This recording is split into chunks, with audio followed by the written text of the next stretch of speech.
Hey, what's going on? Back at y'all with another live. Rakeem here, and as you can see in the caption, I'm tired of you drowning in debt, right? I'm trying to help you get out of debt and increase your cash flow. So here's what I want you to do, right? If you can hear and see me clearly, go ahead and put a 1. If you are serious about getting out of debt, go ahead and put a 2. And number 3, if you go ahead and put a 3 in the comments if you're ready to get your cash flow increased. All right. So those 3 things, make sure you comment any one of those. Most likely everybody on here should be commenting a 1, 2, and a 3, right? Because if you can hear and see me clearly, hopefully you can hear me. Sometimes Facebook has their issues. Secondly, you're serious about getting out of debt. And third, what's going on, Muhammad? Good to see you on here, brother. And third, you're serious about increasing your cash flow. What's going on, Charity? Good to see you on here. Appreciate you. Hello. Give you a little wave.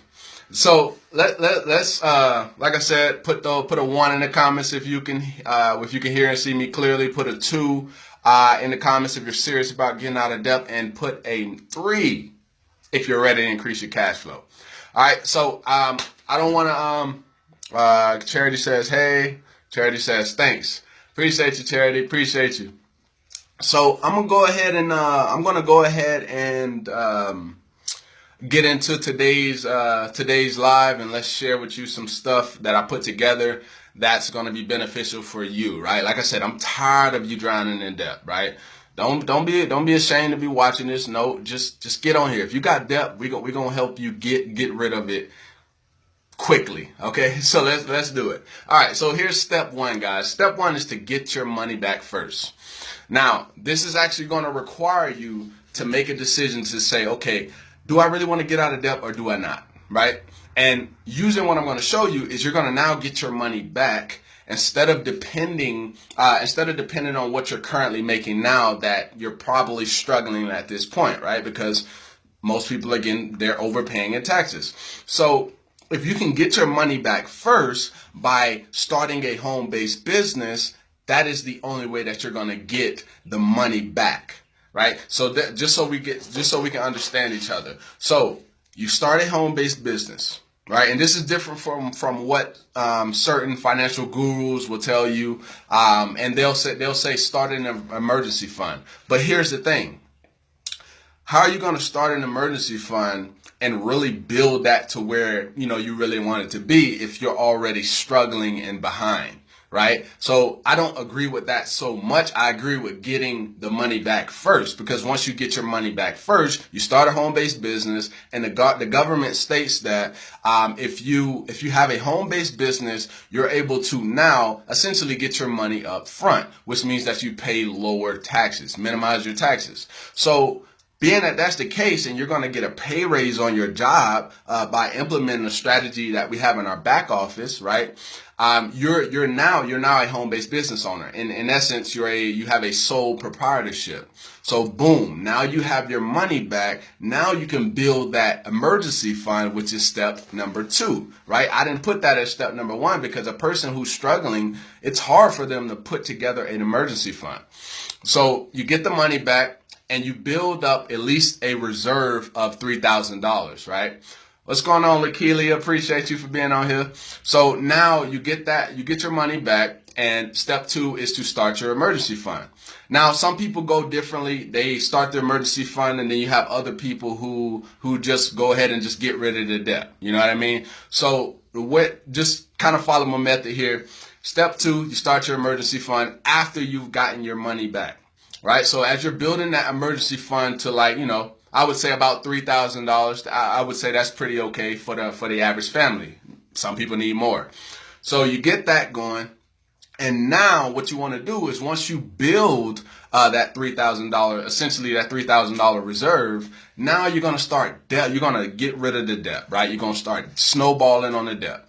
Now you get to a point where the only thing you really have left is like the bigger payments, such as like your mortgage or your car loan or whatever. Essentially your mortgage, because that's probably the largest one you have. So a person gets there, that's the only thing they have left. Now they're able to invest more, right? Because they don't have the debt anymore. The only thing they have is their mortgage, so they can put more on that and try to get that going in less than 30 years, which is the average mortgage mortgage term. All right, so boom, that was step 3, was to get rid of the debt. Number 4. All right, so here's the thing.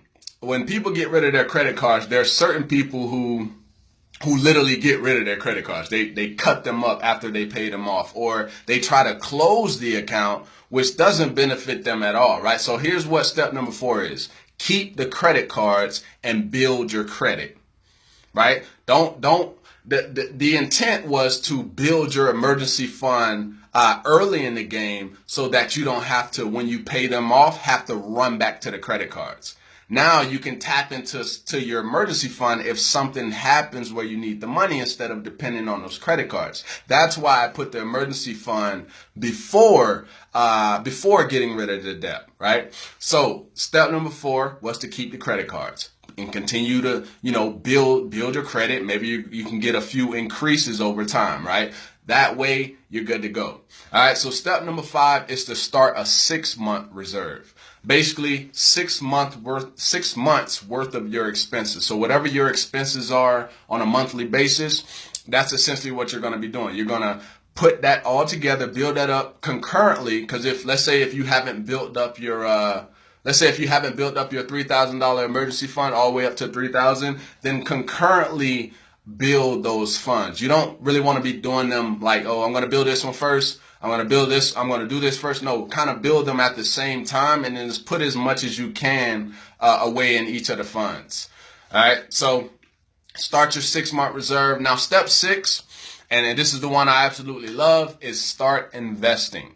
Right. So after you've gotten rid of your debt, you've created your emergency fund. You're halfway there on your 6-month reserve.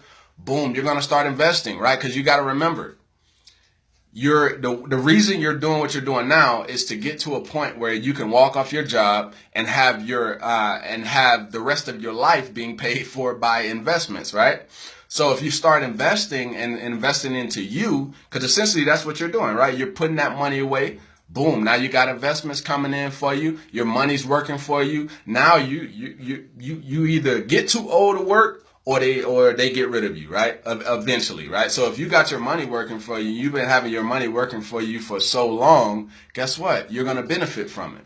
So I'll go ahead and recap the steps real quick. So step 1 is get your money back, right? Start a business, get that money back, because the government states that if you're a home-based business owner, you're now able to minimize your taxes, right? Through certain deductions as well.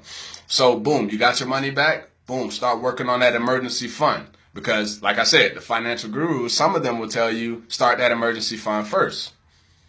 No, if you're already struggling, then it's you literally, if you start, think about this.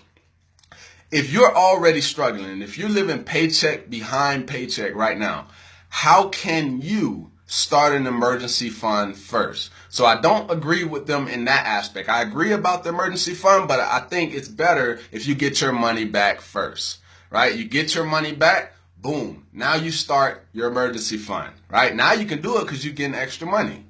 So step number 3 was to get rid of the debt, right? Just get on a snowball, start getting rid of it. Because in my inner circle, we're not a fan of minimum payments, right? Because we understand that, you're making someone else a millionaire if you're continuing to pay monthly payments. This is why the U.S. Treasury has one of the largest checking accounts and the federal government. So I want you to ask yourself a question. How do you think if the banks and the government, Federal Reserve or whatever, are the wealthiest, how do you think they became the wealthiest? By the consumers and people paying their taxes. That's how that happened, right? So if you're getting your money back and you're now investing your money instead of the IRS investing in their name, now you're able to leverage, the same way that the IRS is leveraging on you. You see what I mean? So I'll go ahead and continue. I want to get off task. So get rid of the debt. Now, step number 4 was to keep the credit cards. Don't don't cut the card up. Please don't cut the card up. Don't close the account, because you close the account, you're going to be affecting yourself in a negative way. Okay. So keep the credit cards. This will eventually help you to build discipline, right? Instead of you, oh yeah, I'm going to go and run back to the credit cards. Even though I paid them off, I'm going to run back because I need it right now. That's why we got the emergency fund. All right. So step number 5, start your 6-month reserve. That means 6 full months of your expenses. Thank you, Charity. Since I saw that come through, let me see who else is hopping on. What's going on, Lakelia? Good to see you on here. Appreciate it. Bop, bop. What's going on, Will? What's going on, Vincent Thompson, brother? I see you grinding, man. What's going on, Caesar? Good with you. Lakelia says, teach us, bro. I appreciate it. Jonativa, what's going on? Charity, you are so knowledgeable on all this stuff. Hey, Charity, I'm just constantly educating myself every single morning. Like literally every morning now, I wake up and I'm just like, what can I learn today? Right? And that's how I've been doing for, really a lot over the last 2.5 months. All right. So, like I said, step number 5 was start a 6-month reserve. And as you guys can see, I'm starting to look like I'm starting to sweat because I in this particular part of the house, I don't turn on the fan because obviously you guys will hear it. I don't turn on the fan in this part, and then the air condition is on that side of the house. This is a different part of the house. So I definitely, like I said, I'm always about learning. I'm always trying to get this stuff going so that I can be of benefit to myself, but at the same time give value to other people. So we were on step 5 where you created your 6-month reserve. Now step 6 is you start investing. Start investing, right? You get to a point where, hey, I got to invest into myself. I can't keep getting a paycheck and then having all my paycheck go to somebody else. You know what I mean? And that right there is why people are struggling. So, to give you guys these steps, like, if a person just was to go through these 6 steps, follow them to the T, right? And I have a way for a person to be able to get their money back, right? I have a way, for a person to get their money back. That's the most important part. If you try to do this and you don't have additional money coming in, then it's not going to be beneficial for you at all because you're already struggling. So seeing that that's the case, right? And it may not be everybody. Everybody on here may not be struggling, right? But, at least 80 to 90% of people are, right? So if you try to do this without getting the money back first, you're not going to be, it's not going to last long. You're going to feel discouraged because you are already feeling discouraged if you were living paycheck to paycheck. Now you got to start putting money over here, and you are already really struggling. You are already behind. So you get that money back, and like I said, the government states that if you have a home-based business owner, a sole proprietorship, or whichever corporation, I think I always screw that up, but I think it's the corporation, right? So whichever one you decide to go with, boom. Now you're able to go into your job, adjust your W-4, and we show you how to do it correctly rather than like the IRS says that 80% of people fill it out wrong. That's over 101 million Americans that are filling this form out wrong. So I want you to think about something. If a person's not involved in our business right now, they're still filling it out wrong. You see what I mean? So my thing is this. If you learn how to do things correctly, you get your money back, you're not going to be out here struggling. The reason, if you are struggling and you're watching this, I'm not saying everybody, but the reason that you're struggling is because you're overpaying in taxes. You're overpaying in taxes. That is the real reason that you're struggling. So if you now start a business, right, and it's very affordable in what I'm presenting here. Right? It's only $47.90 one time and $34.95 every 30 days. That's it. That's it. That's all that you would need to start a business, at least a sole proprietorship. So now you can go into your job, give this after we go through the training with you, whoever shared this, that's on my team or whatever, whoever got this presentation out to you, make sure you reach back out to them. Right? And all you're going to do is they're going to walk you through the training, or you can look at it in the back office, however you prefer. I usually like to, make it personal. So I actually go over it with the person just so that they don't screw it up. You know what I mean? Not saying that everybody can't follow a video, but I'd rather them do it right, correct the first time. So they go into their job, they go to their HR, they give HR the paper. HR, once the cutoff date for you to get paid happens, guess what? By your next paycheck, you're going to see an increase, right? For me, it was 600. For one of my other brothers, it was 400. For another client we had, it was 900. It just depends. The key here is to get the money back. It does not matter the amount that you get back. You will still be able to start this process that I'm sharing with you here on this live. What's going on, Lorena? Good to see you on here. Appreciate the share, Charity. Appreciate it for sure.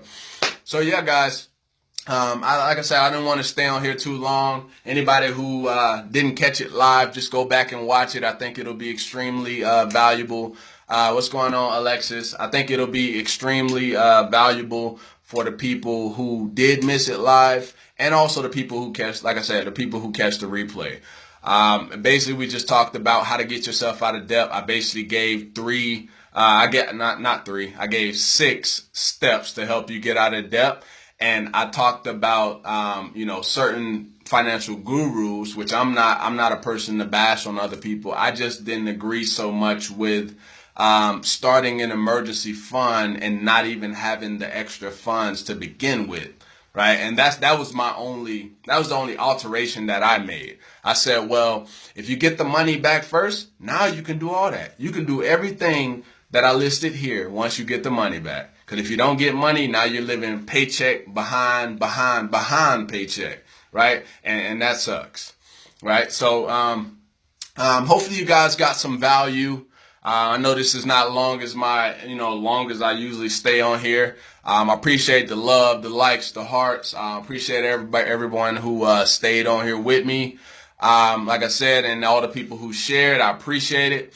And like I said, I hope you got some value, and I look forward to seeing you guys on the next live. Peace.